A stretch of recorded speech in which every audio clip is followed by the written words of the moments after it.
Stalingrado, un nombre que antes de 1942 decía poco a los soldados alemanes. Apenas otra ciudad soviética entre tantas, un punto más en los extensos mapas del Estado Mayor.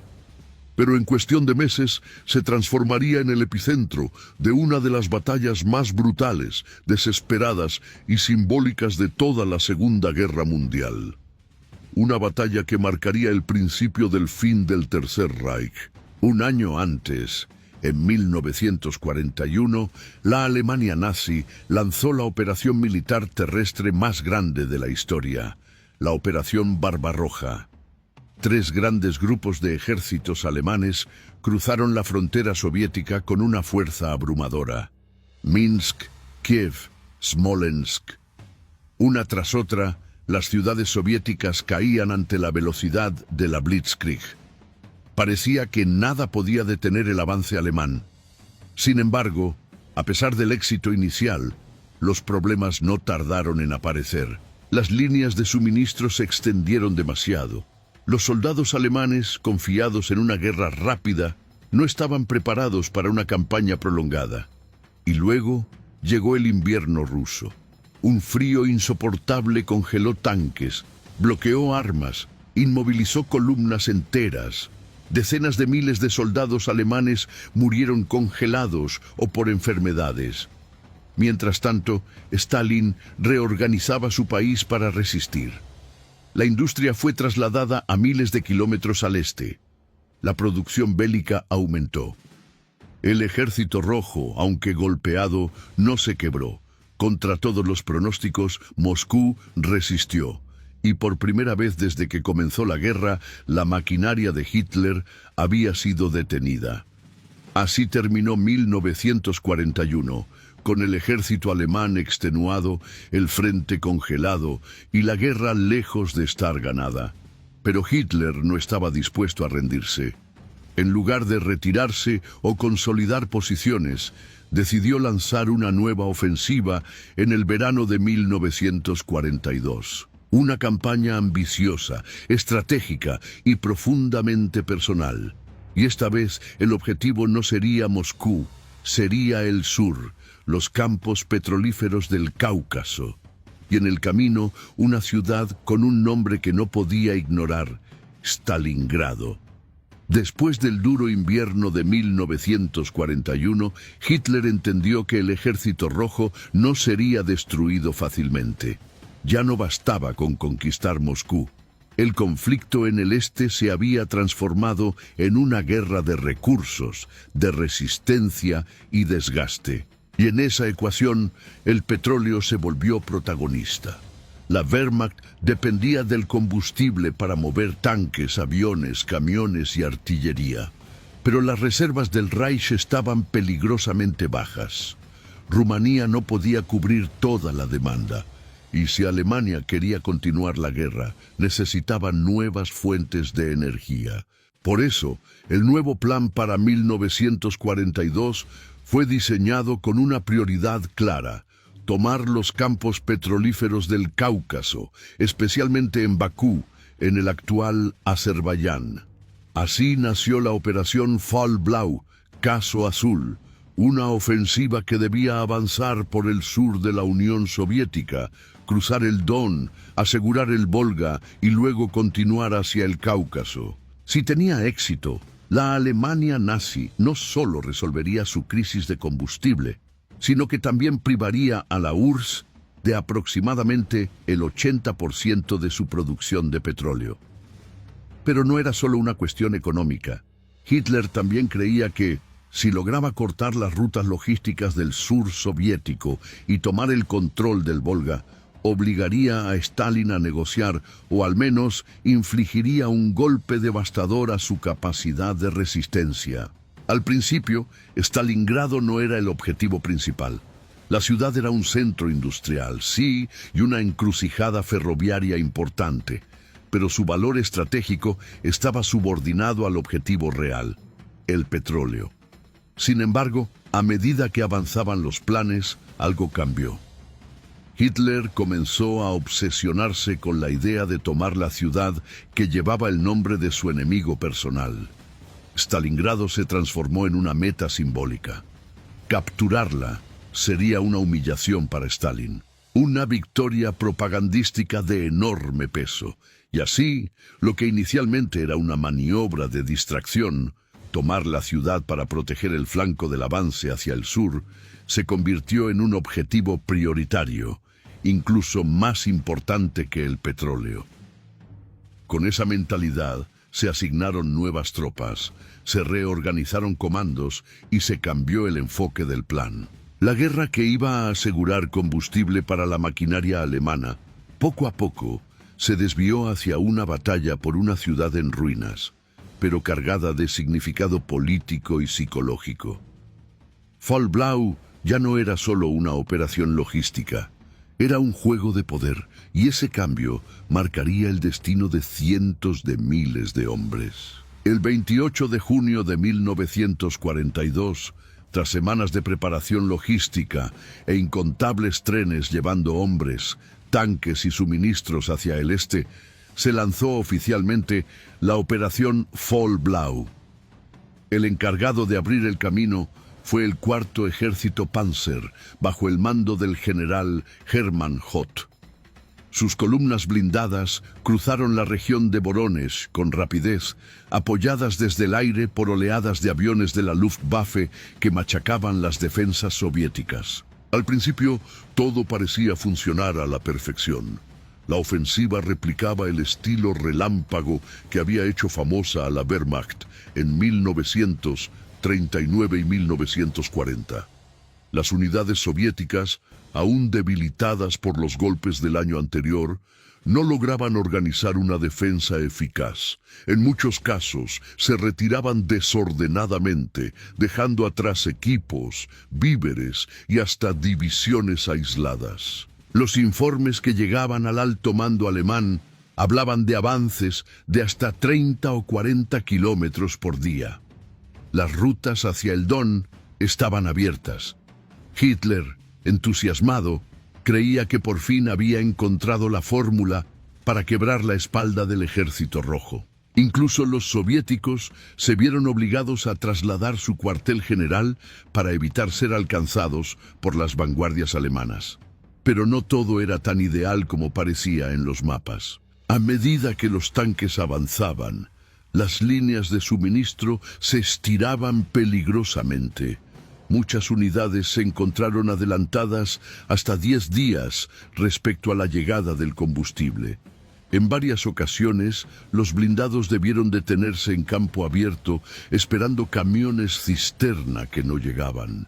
La Luftwaffe intentó suplir esas carencias mediante vuelos de transporte, pero su capacidad era limitada y los aeródromos improvisados no siempre eran seguros. Además, la resistencia soviética, aunque desorganizada al inicio, no desapareció.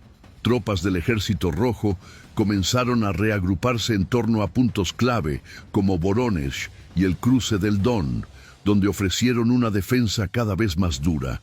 Las tropas alemanas ya no avanzaban sin oposición. Se enfrentaban a emboscadas, contraataques y campos minados, todo mientras el clima caluroso del verano ruso comenzaba a desgastar hombres y equipos. Aún así, la ofensiva continuaba. El Don fue alcanzado. Las ciudades clave caían una tras otra. En Berlín, los periódicos anunciaban que la victoria final sobre la Unión Soviética estaba cerca. La confianza en el Führer era absoluta. Pero en el frente, los generales comenzaban a ver grietas en la maquinaria.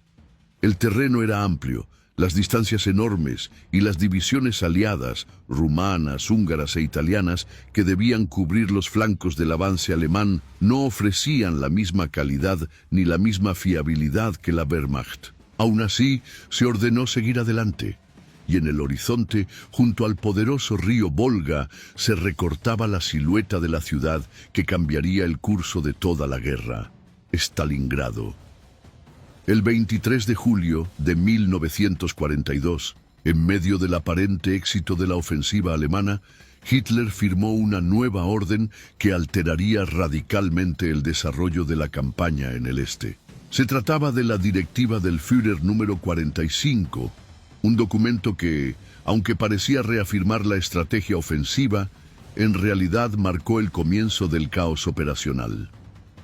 Hasta ese momento, Fall Blau había sido ejecutada por el Grupo de Ejércitos Sur como una fuerza unificada, pero Hitler, cada vez más convencido de su genio militar, decidió dividir esa agrupación en dos nuevas formaciones, Grupo de Ejércitos A y Grupo de Ejércitos B.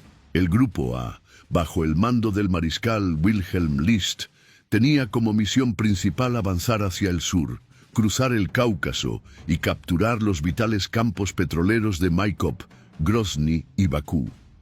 Una empresa inmensa que requería atravesar montañas, ríos y una resistencia soviética feroz. Por otro lado, el Grupo B, ahora encabezado por el general Maximilian von Weichs, debía proteger el flanco izquierdo del avance y capturar Stalingrado. En teoría, su objetivo era secundario. En la práctica, se transformaría en el eje de toda la campaña. El problema era doble. Primero, la división debilitaba la fuerza principal alemana, dispersando sus capacidades logísticas y de mando. Segundo, la directiva exigía dos campañas simultáneas en direcciones opuestas, sin recursos adicionales significativos para cubrir semejante empresa. Además, Hitler ordenó algo aún más preocupante, que el cuarto ejército Panzer, que inicialmente marchaba junto al sexto ejército de Paulus hacia Stalingrado, fuera redirigido hacia el sur para apoyar a List en el Cáucaso. Esto dejó a Paulus sin su principal fuerza blindada justo cuando se acercaba a un objetivo urbano fortificado.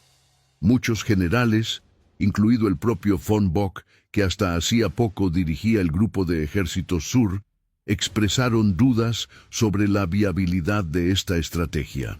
Pero cuestionar al Führer era peligroso. Bock fue destituido por su actitud crítica y reemplazado por comandantes más obedientes.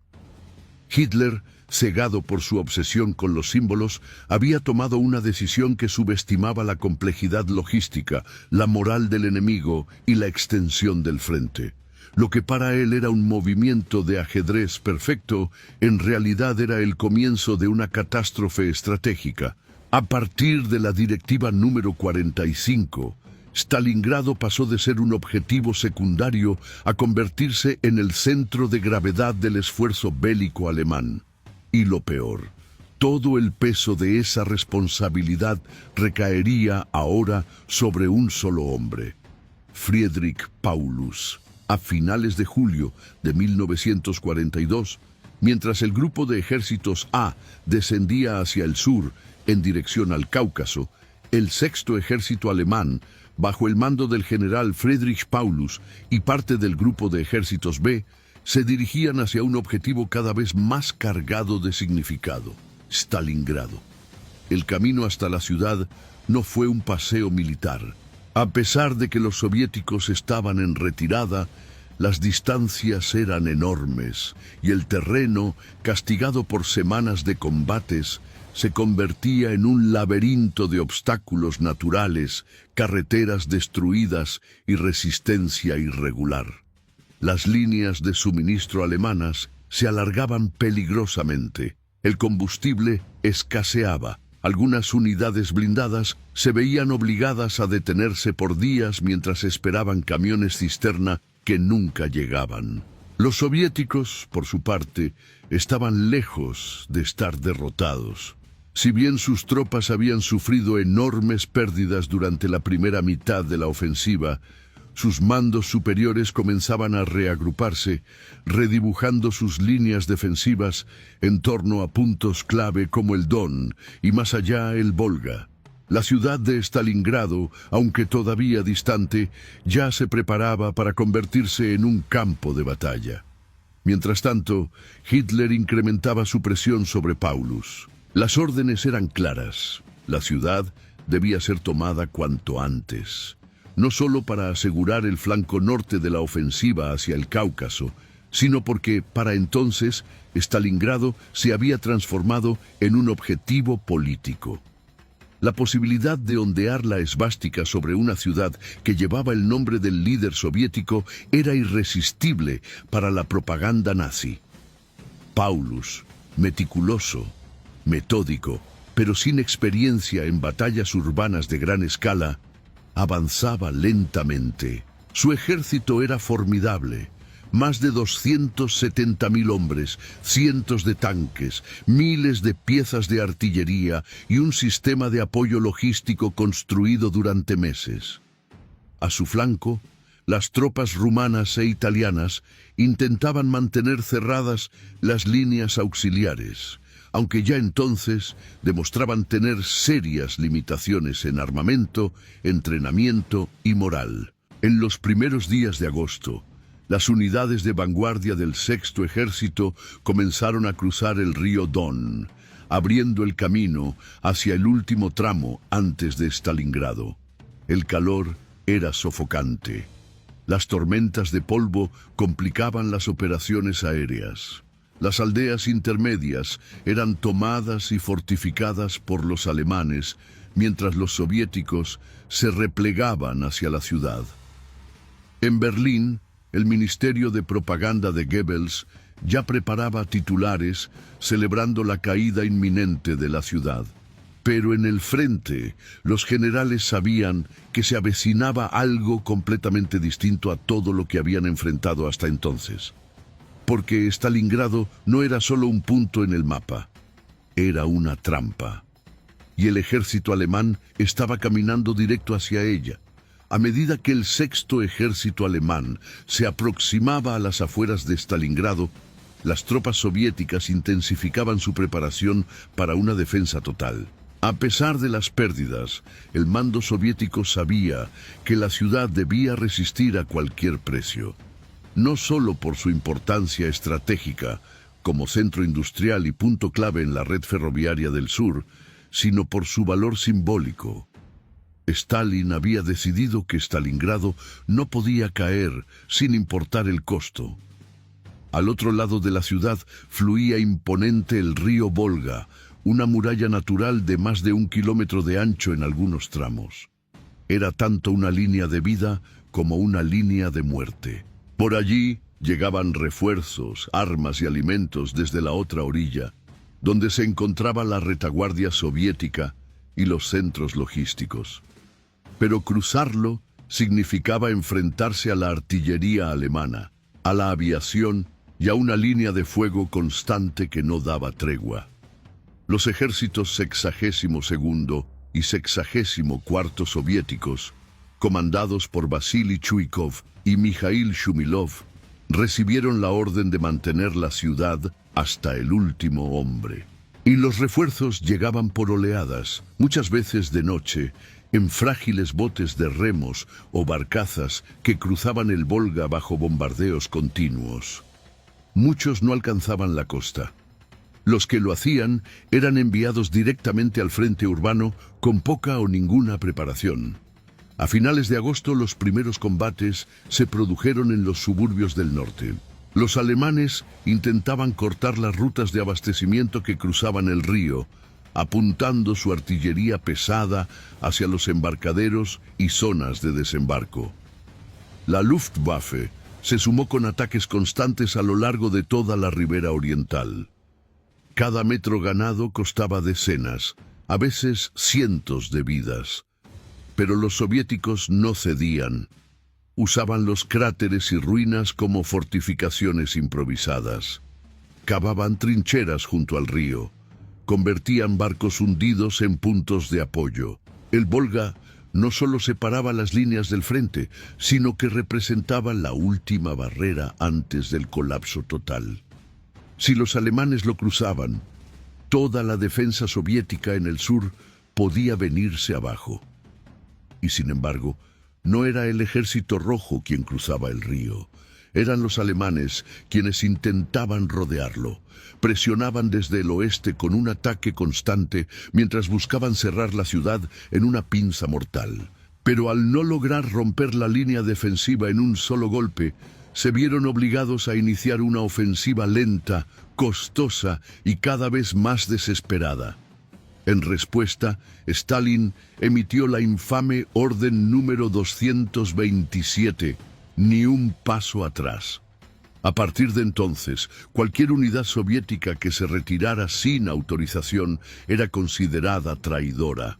Se crearon destacamentos de bloqueo, formados por comisarios políticos y tropas de seguridad, que disparaban contra sus propios soldados si intentaban huir del frente.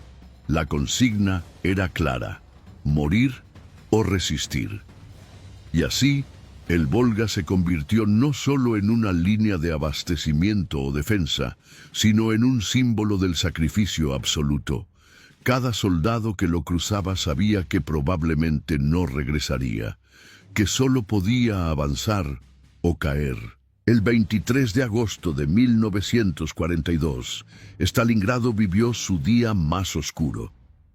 Aquel domingo por la tarde, mientras el sol aún caía sobre el horizonte del Volga, la Luftwaffe desató uno de los bombardeos más devastadores de toda la guerra. En una sola jornada, más de 1000 aeronaves alemanas lanzaron toneladas de bombas explosivas e incendiarias sobre barrios residenciales, fábricas, estaciones de tren, hospitales y hasta sobre la propia ribera del río, donde se concentraban miles de civiles y soldados soviéticos.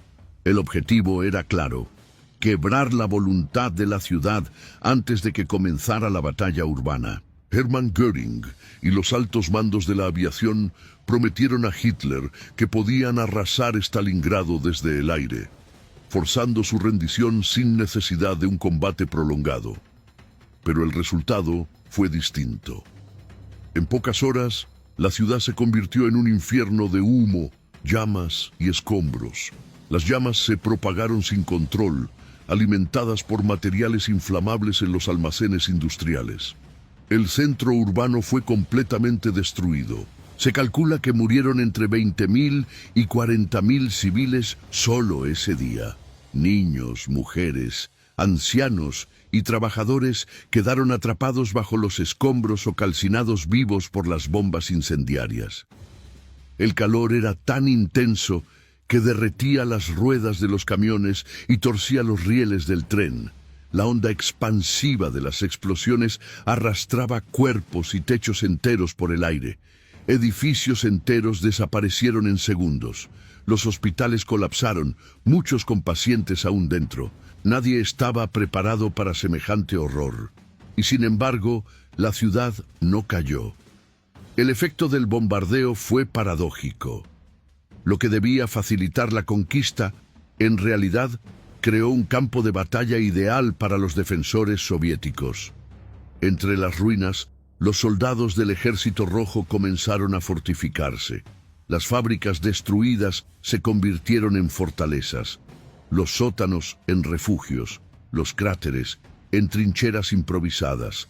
El paisaje urbano, antes organizado y trazado, se transformó en un laberinto caótico donde los tanques alemanes perdían movilidad.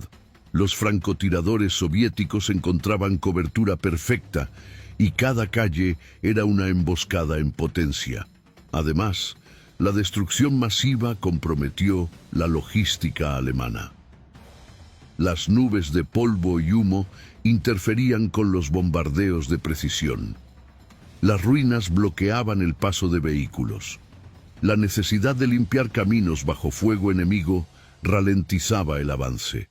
Lo que debía ser un golpe decisivo se convirtió en el inicio de una pesadilla urbana.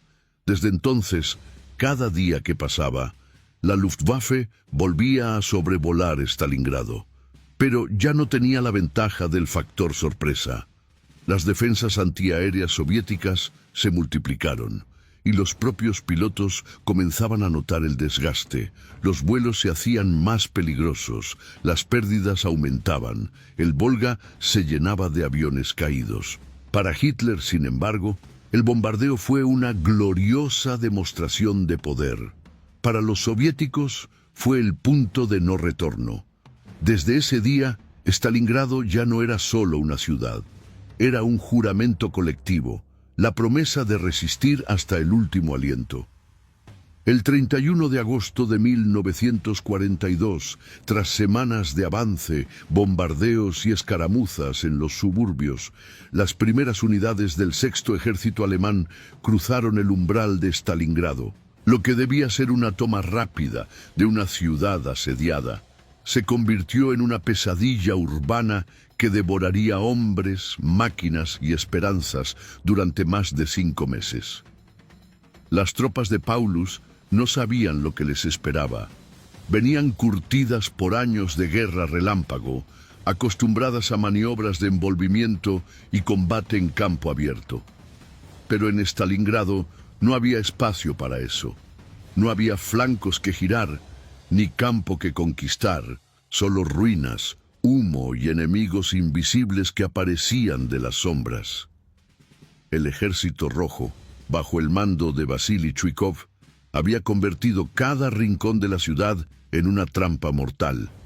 Las fábricas, los sótanos, las alcantarillas, incluso las escaleras de edificios destruidos estaban ocupadas por francotiradores, ametralladoras o pequeños grupos de soldados entrenados para emboscar y desaparecer. El combate dejó de ser lineal.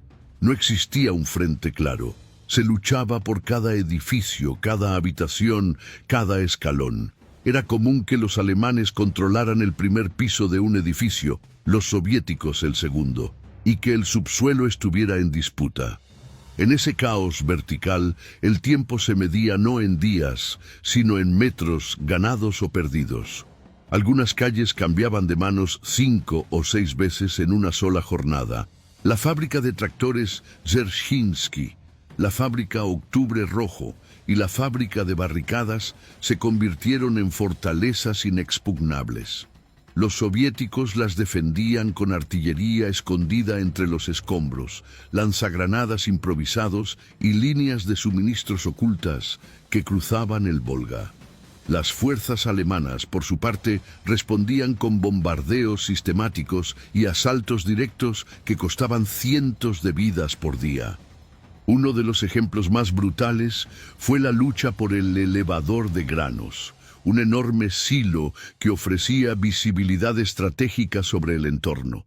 Los soviéticos resistieron allí durante días, sin agua ni alimentos, rodeados bajo fuego constante. Cuando los alemanes finalmente lo tomaron, solo encontraron unos pocos defensores aún vivos, cubiertos de polvo, sangre y ceniza.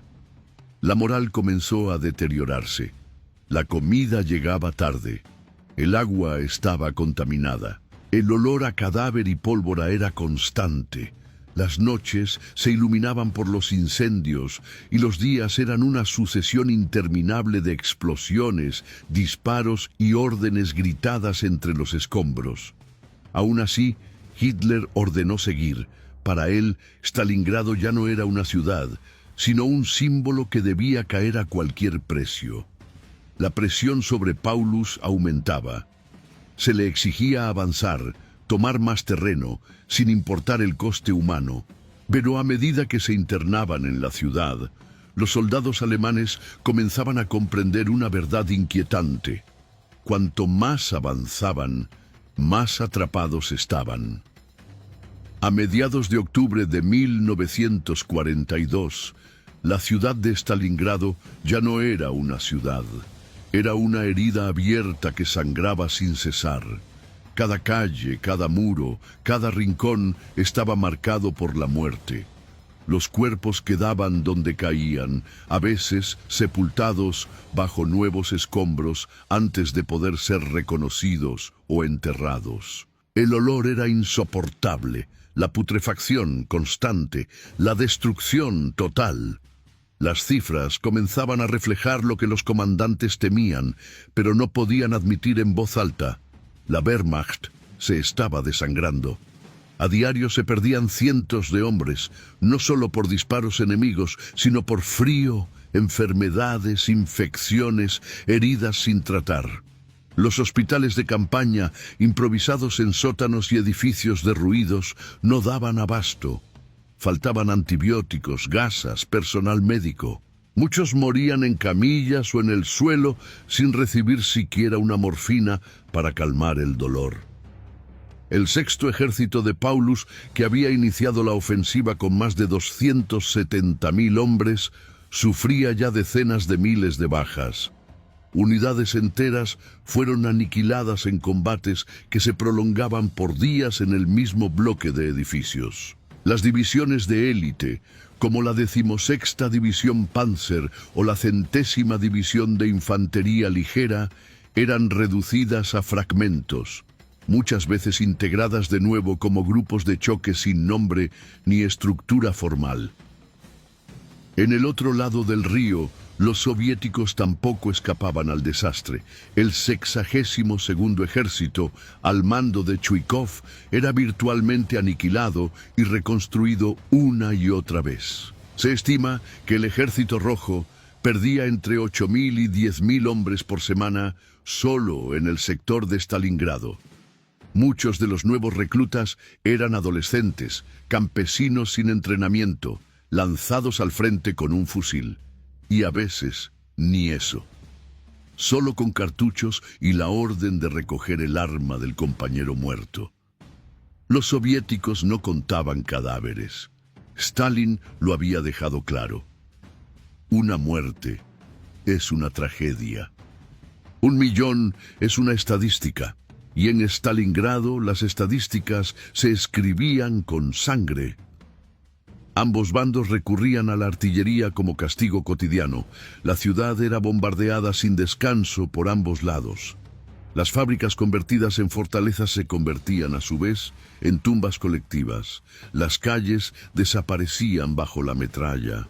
Los bombardeos alemanes no distinguían entre posiciones militares y zonas civiles. Los soviéticos respondían con contrafuegos intensos desde la otra orilla del Volga.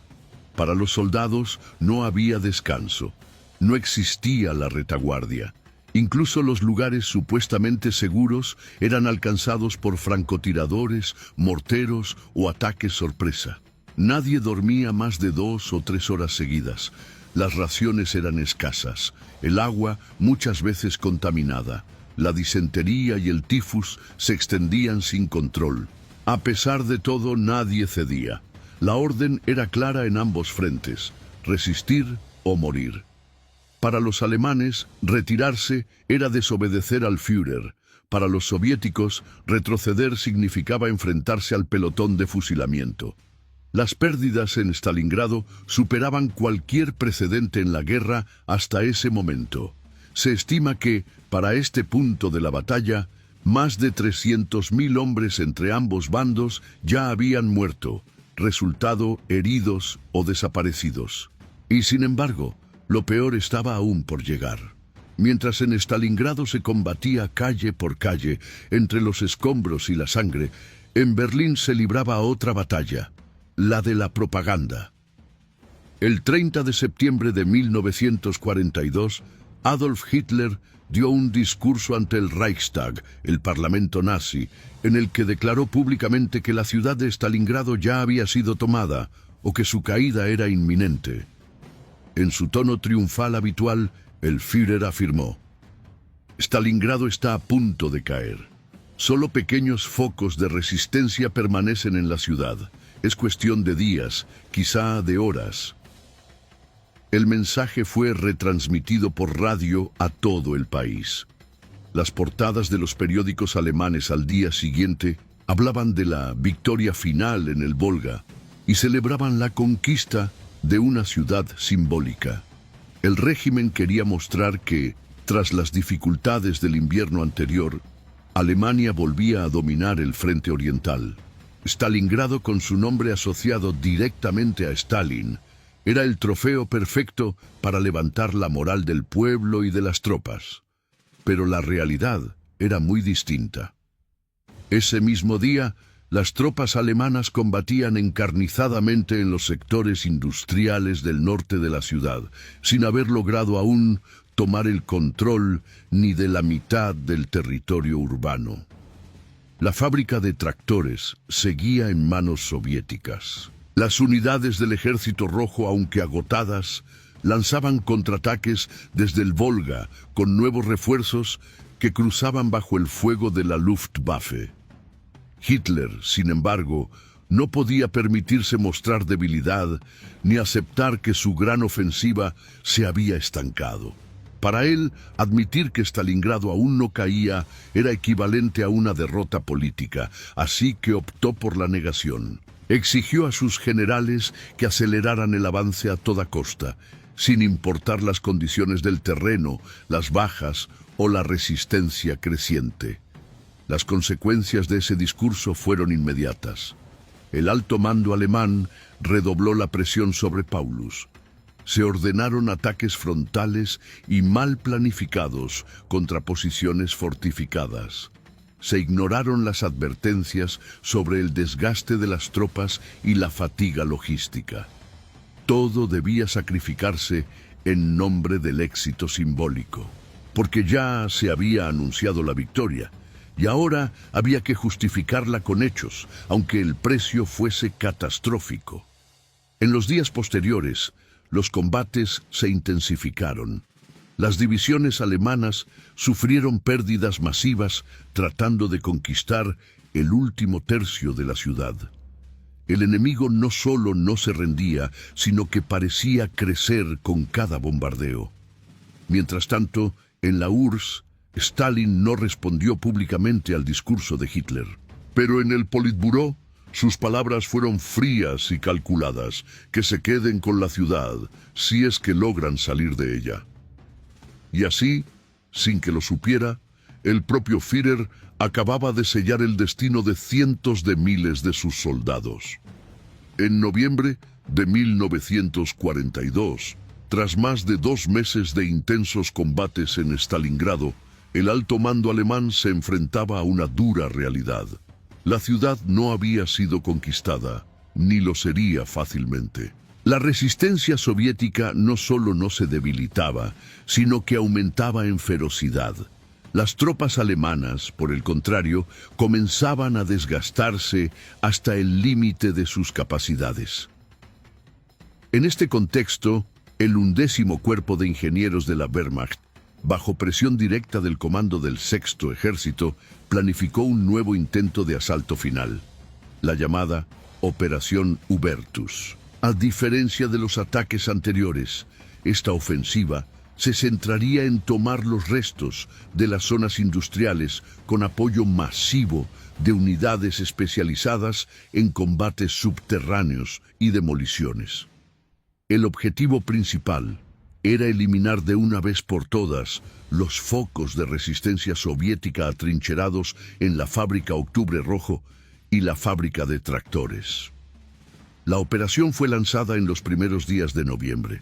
Las tropas alemanas utilizaron lanzallamas, cargas explosivas y combates cuerpo a cuerpo dentro de túneles y sótanos. El nivel de brutalidad alcanzó un nuevo récord. Las condiciones eran inhumanas.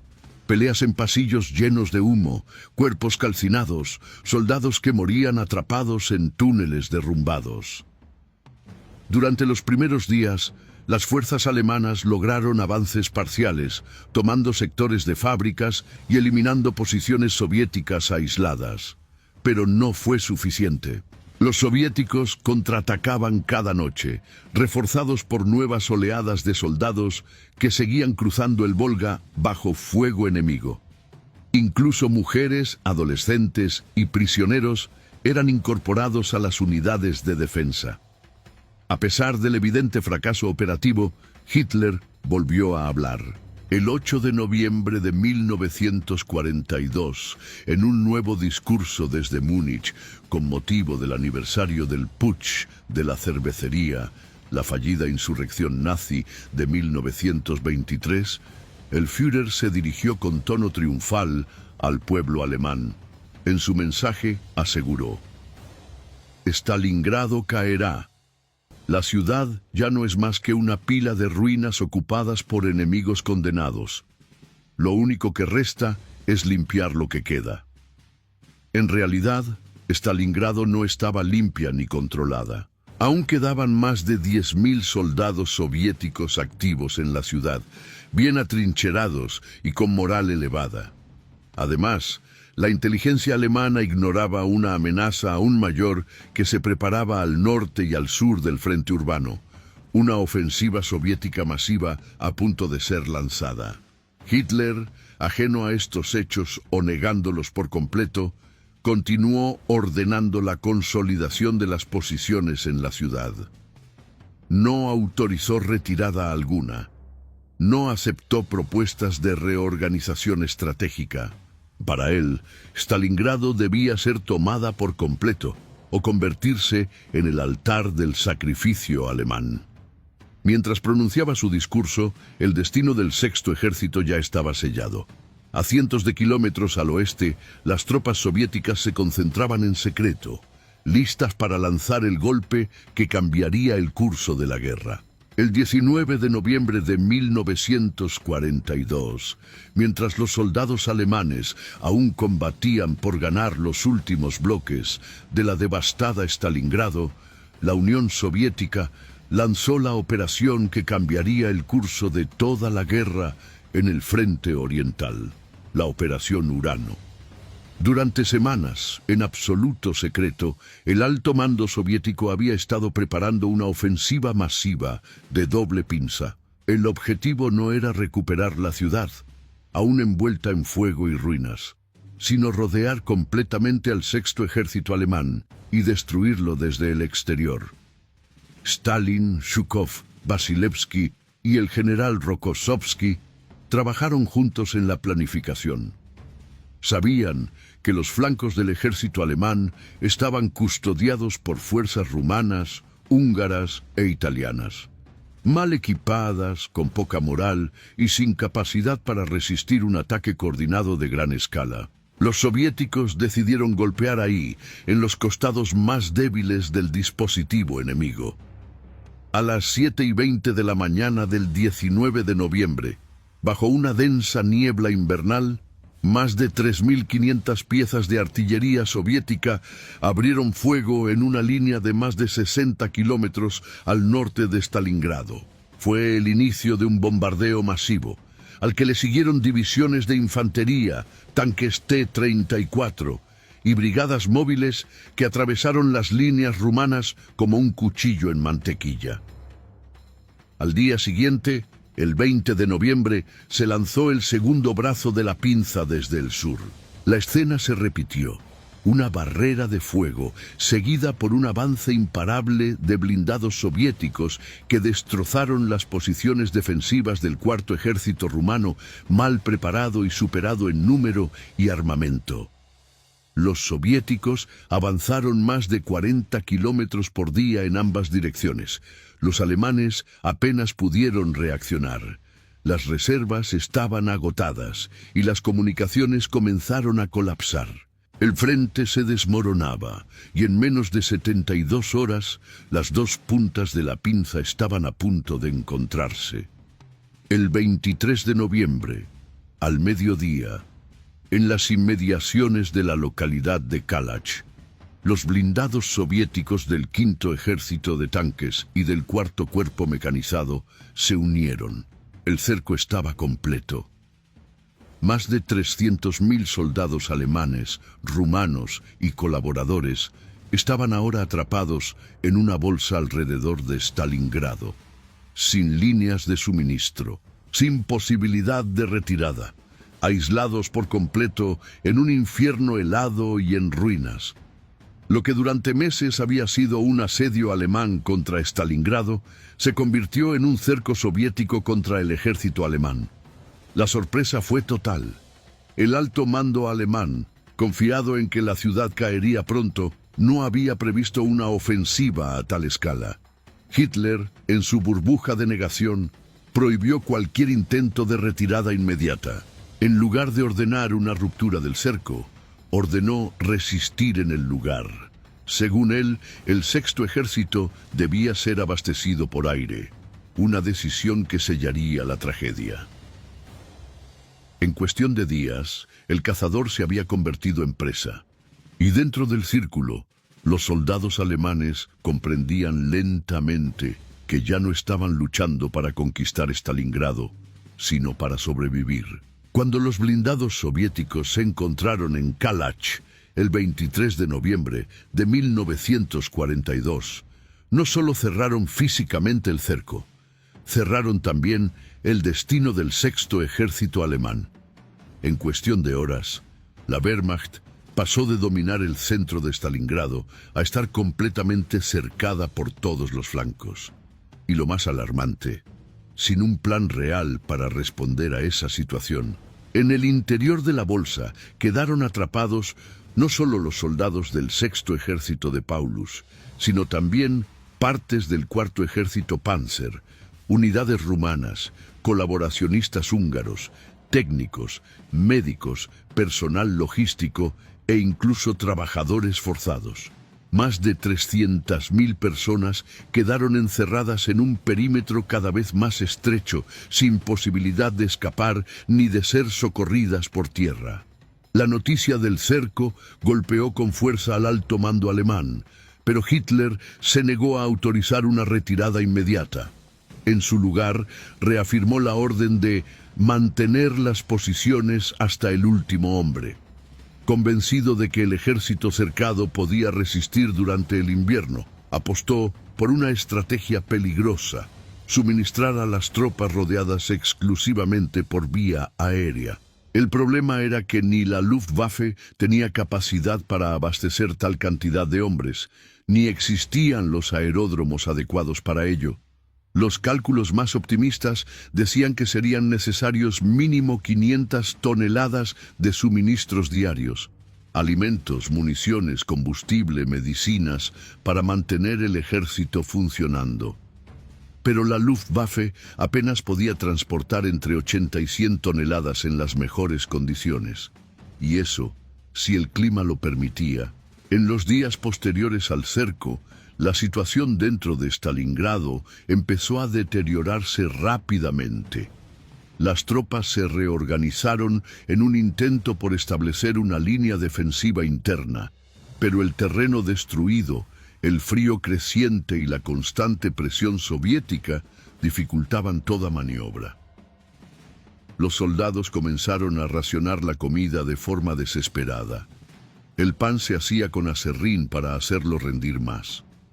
El combustible se almacenaba gota a gota.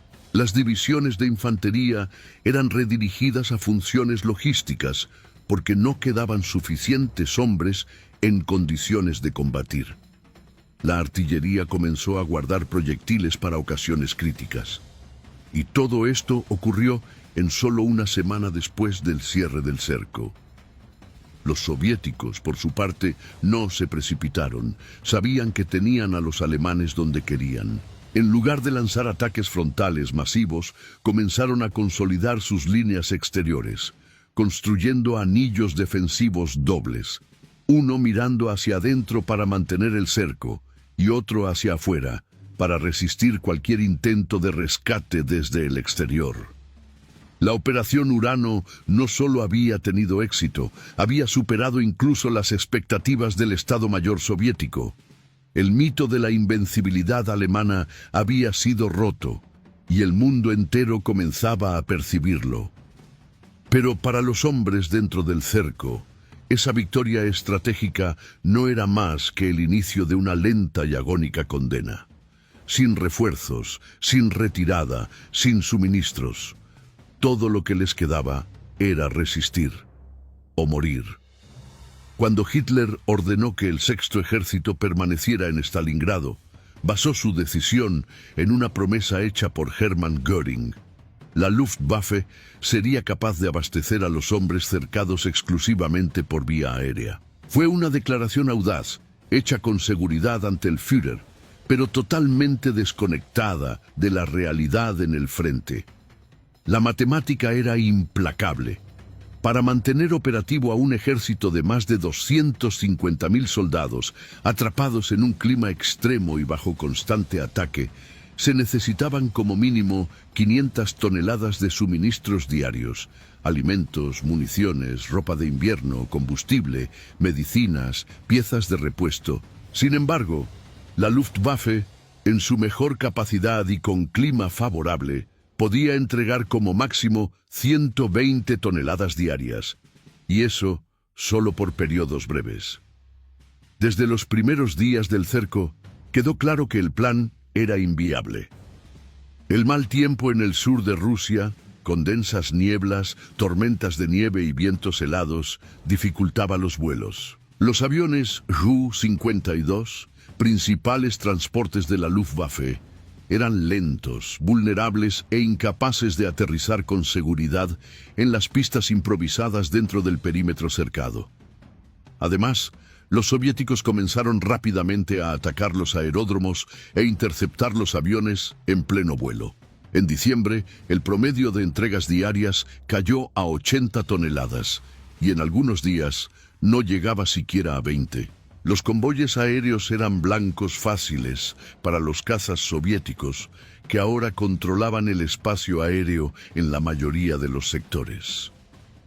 Aún así, el Sexto Ejército intentó mantener una operación funcional con lo poco que recibía.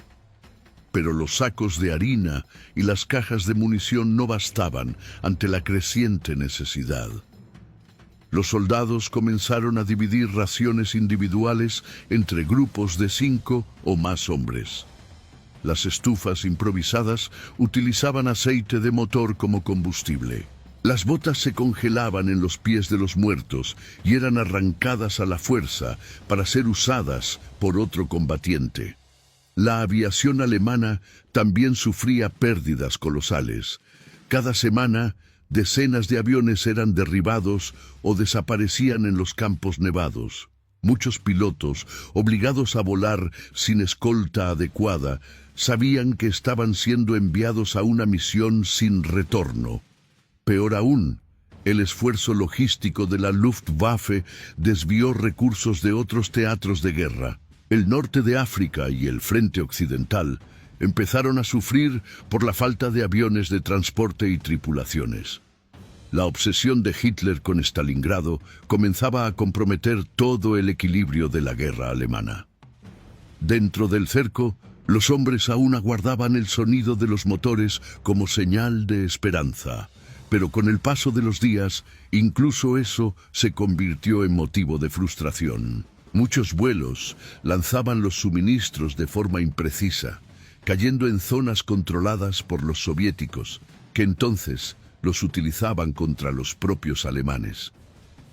La promesa de Göring se transformó en una amarga broma entre los soldados cercados.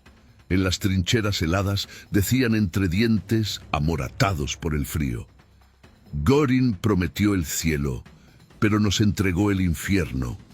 El abastecimiento aéreo ya no era una solución.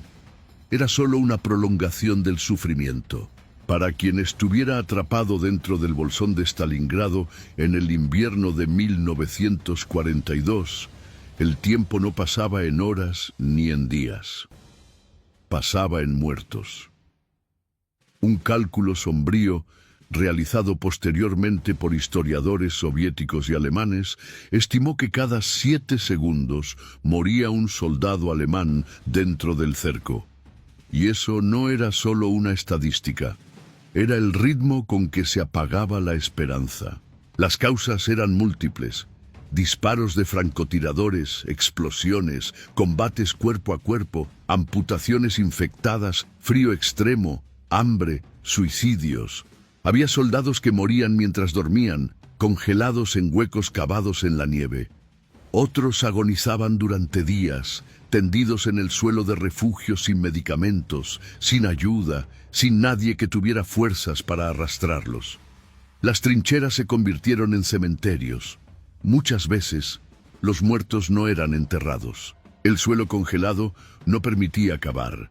Entonces eran apilados en rincones de fábricas destruidas, en pasillos de escuelas arrasadas, en sótanos llenos de barro y sangre.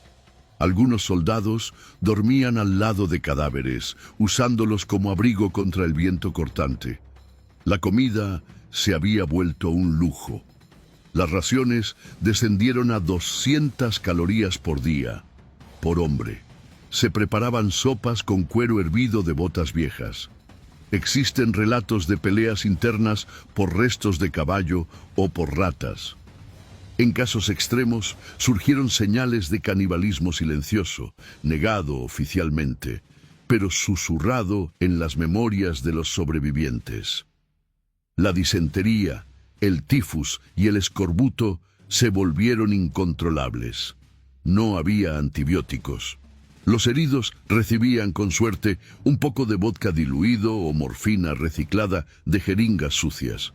Una herida simple e infectada significaba amputación, muchas veces realizada con sierras de carpintero y sin anestesia. Y aún así, el mando exigía resistencia absoluta. Los generales enviaban informes a Paulus pidiendo refuerzos que no existían. Ordenaban contraataques que no podían sostenerse. Todo el ejército comenzaba a entrar en colapso moral. Las cartas enviadas por las tropas y confiscadas por la censura militar describen un escenario de pánico silencioso. Hombres que pedían perdón a sus familias, que escribían testamentos con carbón en trozos de tela, que hablaban de sueños recurrentes con pan fresco y un baño caliente. Del lado soviético, la crueldad no era menor. Muchos soldados del Ejército Rojo estaban decididos a no dejar escapar a ningún alemán con vida. Las ejecuciones sumarias de prisioneros, especialmente oficiales, eran frecuentes. En algunos sectores se dio la orden de no tomar prisioneros. Los combates terminaban con bayonetas y granadas de mano. Y aún así, el Sexto Ejército resistía. Aún había disciplina. Aún había oficiales manteniendo algo de organización. Aún había radios funcionando y esperanzas vagas de un rescate. Pero en el fondo, todos sabían. Cada 7 segundos, un soldado moría. Y ningún avión traía esperanza. Solo silencio. Mientras el Sexto Ejército agonizaba entre las ruinas congeladas de Stalingrado, en el cuartel general del ejército alemán, todavía había quienes creían que era posible revertir el desastre. Esa esperanza se materializó en una operación audaz y arriesgada. Tormenta de invierno, Unternehmen Wintergewitter.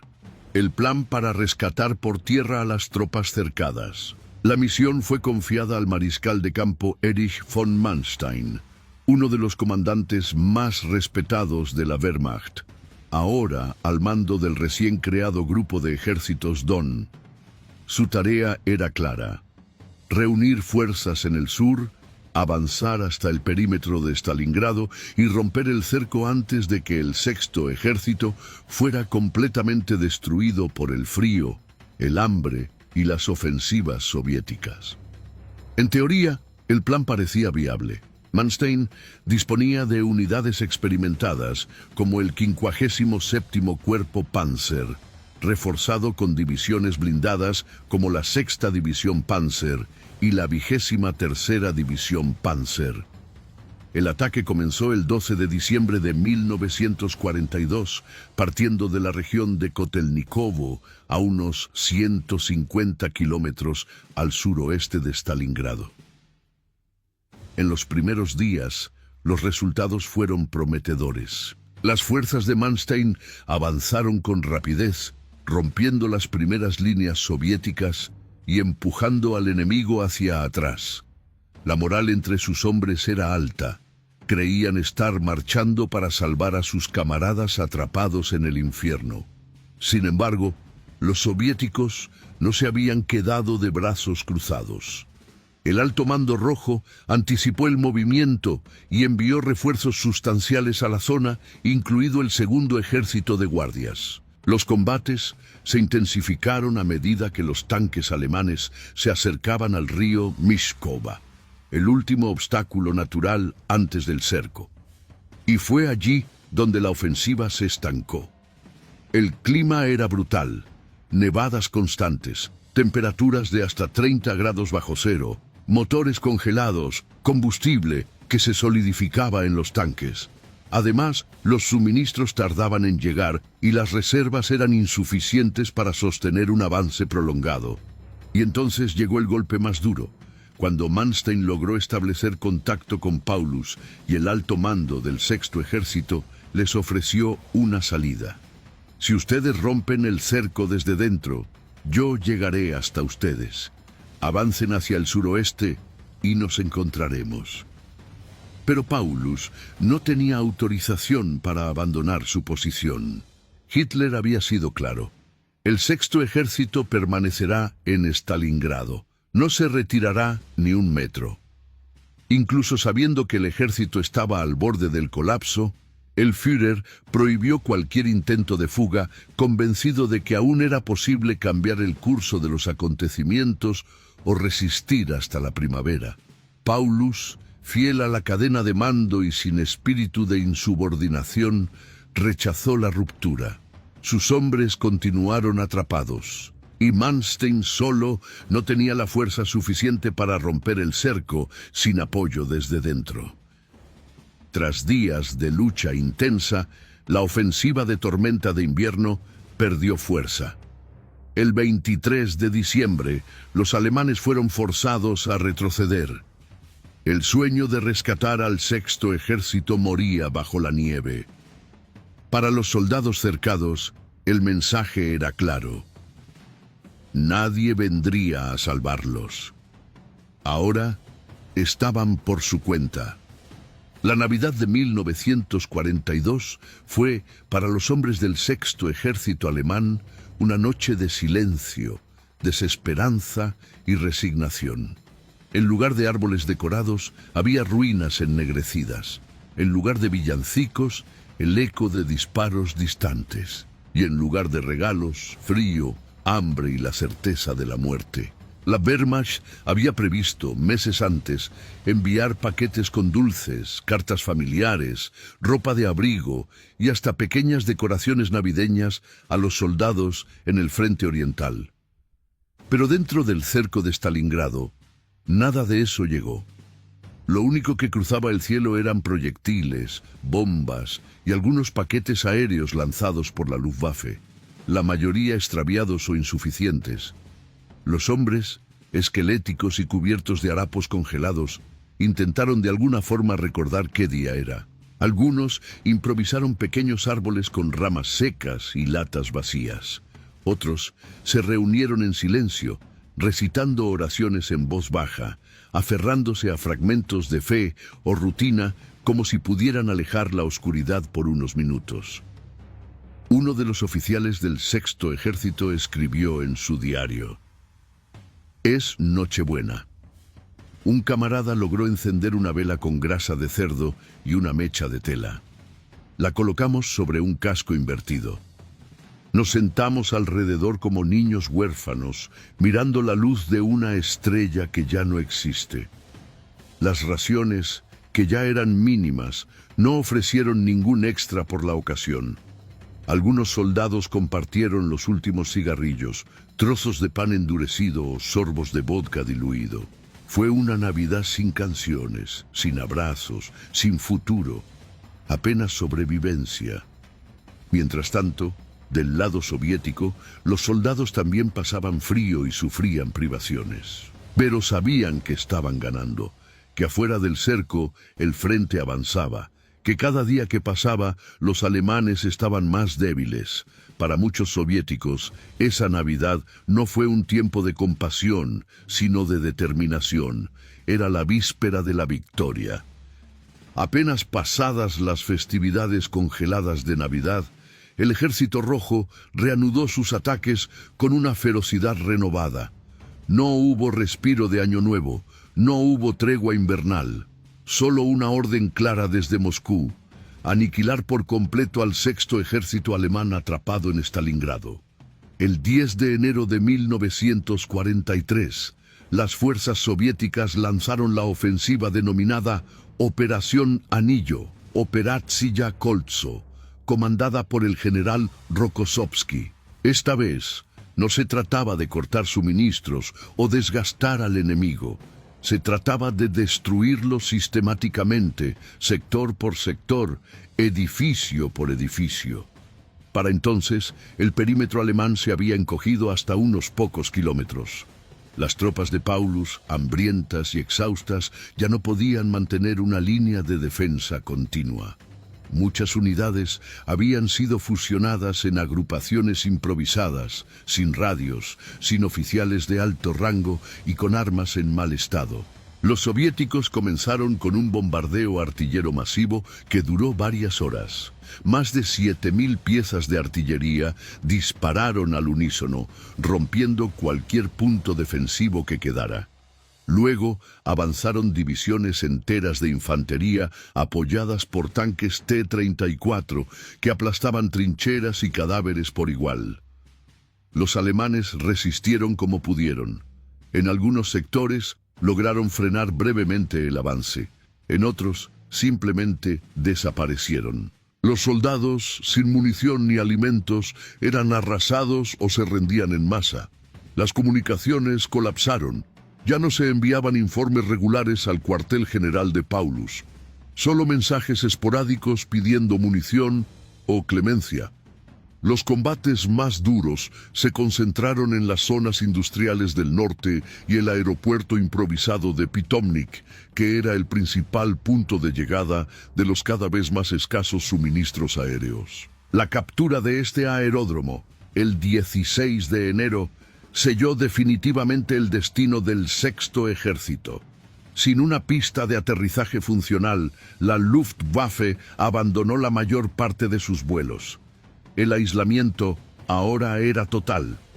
Los soviéticos sabían que su enemigo estaba colapsando. Sin embargo, no mostraron piedad. Cada posición tomada era seguida por fusilamientos, humillaciones, saqueos. La guerra, después de tantos meses de sufrimiento, ya no se libraba solo por objetivos militares, sino por venganza, por odio acumulado, por la memoria de los millones de muertos. Paulus, encerrado en el cuartel del centro de la ciudad, ya no controlaba nada. Sus órdenes llegaban tarde, sus oficiales morían uno tras otro. Había perdido contacto con varias divisiones, y aún así Berlín seguía enviando mensajes exigiendo resistencia hasta el final. Mientras tanto, el cerco soviético se cerraba como un anillo de acero y fuego. El anillo externo contenía cualquier intento de refuerzo desde fuera. El anillo interno estrangulaba lentamente a los últimos combatientes alemanes dentro de un cementerio congelado. La ofensiva no era un asalto, era una ejecución planificada. El último hospital de campaña, instalado precariamente cerca del aeródromo, fue abandonado. Cientos de heridos quedaron a su suerte, sin medicamentos, sin calefacción, sin personal médico. Muchos murieron en las horas siguientes, cubiertos con mantas congeladas o con periódicos. Algunos soldados, al ver que ya no serían evacuados, se suicidaron. Otros simplemente se dejaron morir. Para el alto mando soviético, la caída de los aeródromos representó el punto final de la resistencia organizada alemana. Ya no existía ninguna posibilidad de fuga. No había forma de recibir refuerzos. Ningún general podía engañarse. El cerco estaba ahora completo en todos los sentidos, físico, moral y estratégico. Y en los días siguientes, el cerco se apretaría aún más. Las posiciones alemanas se dividirían en bolsas aisladas, sin comunicación entre ellas, defendiéndose hasta con cuchillos de cocina o armas capturadas. Lo que quedaba de un ejército de élite se transformó en grupos famélicos de hombres arrastrando sus cuerpos entre ruinas ennegrecidas. Pero en enero de 1943, la verdad era imposible de ocultar. En ese contexto, Hermann Göring, comandante en jefe de la Luftwaffe y uno de los principales arquitectos del desastre logístico del cerco, se dirigió al pueblo alemán a través de la radio, en un discurso cuidadosamente redactado, emitido en los últimos días de enero. No reconoció directamente la derrota, no mencionó rendiciones ni cifras, pero por primera vez en todo el conflicto, el régimen admitió públicamente que la situación en Stalingrado era crítica. Göring habló con tono grave, pausado, casi conmovido. Nuestros valientes soldados en Stalingrado, rodeados por las hordas bolcheviques, luchan no solo por la ciudad, sino por el alma de Alemania. El Führer confía plenamente en su valor. El pueblo alemán debe prepararse para grandes sacrificios. El mensaje fue interpretado por todos como lo que era: una confesión de derrota velada. Ya no se hablaba de victoria, ni de ofensiva, ni de avance. Solo de sacrificio, de espíritu de lucha, de honor hasta el final. El mito de la infalibilidad de Hitler, de la invencibilidad de la Wehrmacht, comenzaba a desmoronarse. La guerra, que hasta entonces había sido celebrada como una marcha triunfal, volvía a casa con olor a derrota y a sangre congelada. Y aunque Göring no lo dijera, Stalingrado había sido perdida. Solo faltaba ponerle fecha a la rendición. El 31 de enero de 1943, a las 7:35 de la mañana, en el sótano de una fábrica devastada de Stalingrado, el general Friedrich Paulus fue capturado por tropas soviéticas del 64º Ejército. Lo encontraron sentado, con el rostro demacrado, en silencio, rodeado de mapas que ya no servían para nada. Había sido promovido a mariscal de campo por Hitler apenas el día anterior, con una intención clara. Ningún mariscal alemán se había rendido jamás. El mensaje era obvio. Esperaban que se suicidara. Pero Paulus se negó a morir por Hitler, se rindió. Con él cayeron prisioneros 91.000 soldados alemanes, muchos de ellos heridos, enfermos o simplemente demasiado débiles para resistir un día más. De esos 91.000, solo unos 6.000 regresarían a Alemania tras la guerra. El resto murió en campos soviéticos durante marchas forzadas, por enfermedades o por ejecución. Los soviéticos avanzaron limpiando los últimos focos de resistencia. El 2 de febrero de 1943, la batalla oficialmente terminó. En un último acto simbólico, una señal de radio alemana dejó de emitir su código habitual, una sucesión de pitidos. El silencio fue absoluto. El Sexto Ejército, la joya de la Wehrmacht, había dejado de existir. La ciudad de Stalingrado quedó irreconocible.